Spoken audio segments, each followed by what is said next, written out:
তখন 1:15। বিমানটা তখন দক্ষিণ চীন সাগরের উপর দিয়ে মসৃণভাবে এগিয়ে চলছে। পাইলটরা তাদের গন্তব্য পথে নিজেদের কাজে মনোযোগী। তাদেরকে নির্দেশ দেওয়া হলো ভিয়েতনামের এটিসির সঙ্গে যোগাযোগ করার জন্য।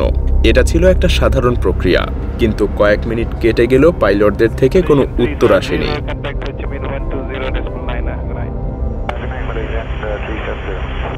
ভিয়েতনামের এটিসি অপেক্ষা করতে থাকে, কিন্তু বিমানটার কোনো সাড়া নেই। এটা তখন ইগারি পয়েন্ট অতিক্রম করে, কিন্তু তারপরেই হঠাৎ করে বিমানটা রাডার থেকে অদৃশ্য হয়ে যায়। MH370 disappears from radar. ভয়ের ব্যাপার হলো এই ধরনের একটা আধুনিক বাণিজ্যিক বিমান যা প্রতি মুহূর্তে রাডারের নজরদারিতে থাকে, সেটা এভাবে অদৃশ্য হয়ে যাওয়াটা অত্যন্ত অস্বাভাবিক। প্রথম দিকে এটিসি ভেবেছিল এটা হয়তো যান্ত্রিক সমস্যার কারণে হয়েছে, হয়তো পাইলটরা ভুলবশত যোগাযোগ করতে পারেনি। কিন্তু যখন ট্রান্সপন্ডারটাও বন্ধ হয়ে যায় তখন পুরো বিষয়টা আরো রহস্যময় এবং ভয়ানক হয়ে ওঠে। কারণ ট্রান্সপন্ডার হলো এমন একটা ডিভাইস যা বিমানের অবস্থান, গতি এবং উচ্চতা সম্পর্কে তথ্য পাঠায়। এটা বন্ধ হয়ে যাওয়ার মানে হলো বিমানটা রাডারে শনাক্ত করা সম্ভব না। ভিয়েতনামের এটিসির সঙ্গে সঙ্গে মালয়েশিয়ার এটিসির সঙ্গে যোগাযোগ করে। তারা জানায়, আপনারা কি MH370-র সঙ্গে যোগাযোগ করতে পেরেছেন? মালয়েশিয়ার এটিসি বিভ্রান্ত হয়ে জানায়, না, আমরা ভেবেছিলাম এটা ইতিমধ্যেই ভিয়েতনামের নিয়ন্ত্রণে আছে। আর স্বাভাবিকভাবেই এই মুহূর্তে সবার মনে একটাই প্রশ্ন জাগতে শুরু করে, বিমানটা কোথায় যাচ্ছে? এটা কি কোনো যান্ত্রিক সমস্যার কারণে হয়েছে, নাকি এর পেছনে আছে কোনো রহস্যময় কারণ? রাত গভীর হতে থাকে আর সেই সঙ্গে বাড়তে থাকে উদ্বেগ। মালয়েশিয়া এবং ভিয়েতনামের এটিসির মধ্যে তথ্য আদান প্রদান বাড়তে থাকে, কিন্তু বিমানটার কোনো চিহ্ন মেলে না। প্রতিটা মুহূর্ত যেন আরো বেশি প্রশ্নের জন্ম দিচ্ছিল। বিমানটা কোথায় যায়, কি ঘটছে আকাশে, কেউ জানে না। মালয়েশিয়ার সামরিক রাডার সক্রিয় করা হয়। এই রাডার অত্যন্ত শক্তিশালী এবং বাণিজ্যিক বিমানের গতিবিধিও ট্র্যাক করার ক্ষমতা রাখে। আর এই রাডারে পর্যবেক্ষণ শুরু হওয়ার পরেই একটা অবিশ্বাস্য তথ্য সামনে আসে। সামরিক রাডার দেখায় MH370 পূর্ব দিক থেকে পশ্চিমে মোড় নিয়েছে।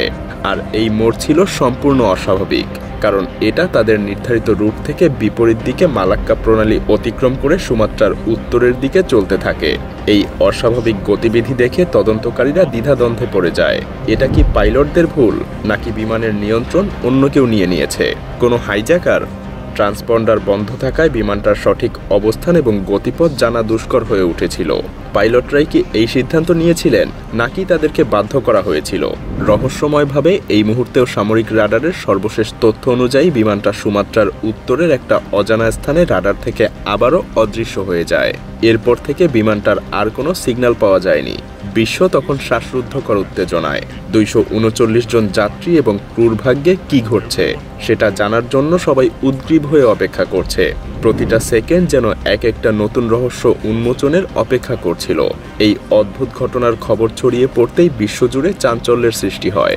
মালয়েশিয়ান এয়ারলাইন্স আনুষ্ঠানিকভাবে ঘোষণা দেয় ফ্লাইট MH370 নিখোঁজ হয়েছে।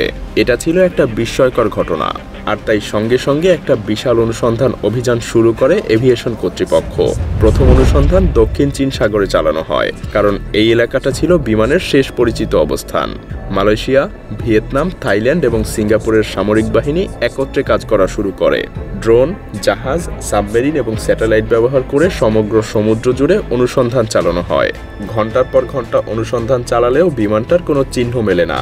সাধারণত বিমান দুর্ঘটনার পর সমুদ্রের উপর তেলের চিহ্ন বা ধ্বংসাবশেষ অথবা সংকেত পাওয়া যায়, কিন্তু MH370 যেন আক্ষরিক অর্থেই বাতাসে মিশে যায়। এরপরে অনুসন্ধানের এলাকাটা আরও সম্প্রসারিত করা হয়। মালাক্কা প্রণালী এবং বঙ্গোপসাগরেও খোঁজ চালানো হয়। প্রতিটা সম্ভাব্য স্থানে অনুসন্ধান চালানো হলেও বিমানটার কোনো ধ্বংসাবশেষ পাওয়া যায়নি। বিশ্বজুড়ে মিডিয়া হাউসগুলো এই ঘটনার উপর নজর রাখতে শুরু করে। প্রতিটা খবর, প্রতিটা স্যাটেলাইট ইমেজ, প্রতিটা রাডারের ডেটা গভীরভাবে বিশ্লেষণ করা হয়, কিন্তু কোনো উত্তর পাওয়া যায় না। পৃথিবী যেন তখন গভীর ধৈর্যের পরীক্ষা নিচ্ছিল। আর এই অনুসন্ধানের মাঝেই একটা নতুন সূত্র পাওয়া যায়। ব্রিটিশ স্যাটেলাইট কোম্পানি ইমারস্যাট জানায় যে ফ্লাইট MH370 তাদের স্যাটেলাইটের সঙ্গে 7 বার যোগাযোগের চেষ্টা করেছিল।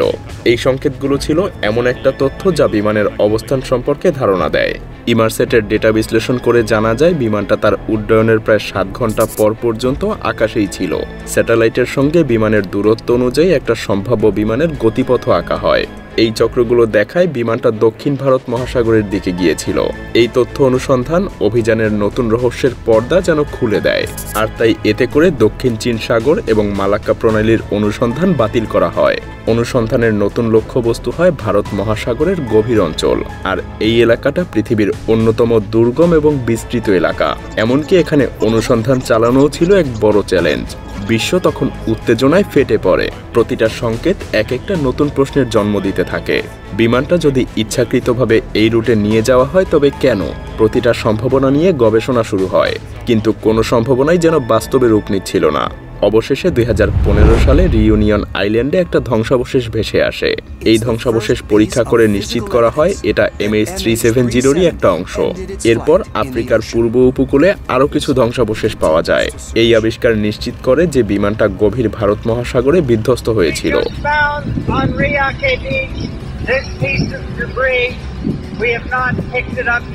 কিন্তু এই আবিষ্কারও এর রহস্যের সমাধান করতে পারেনি।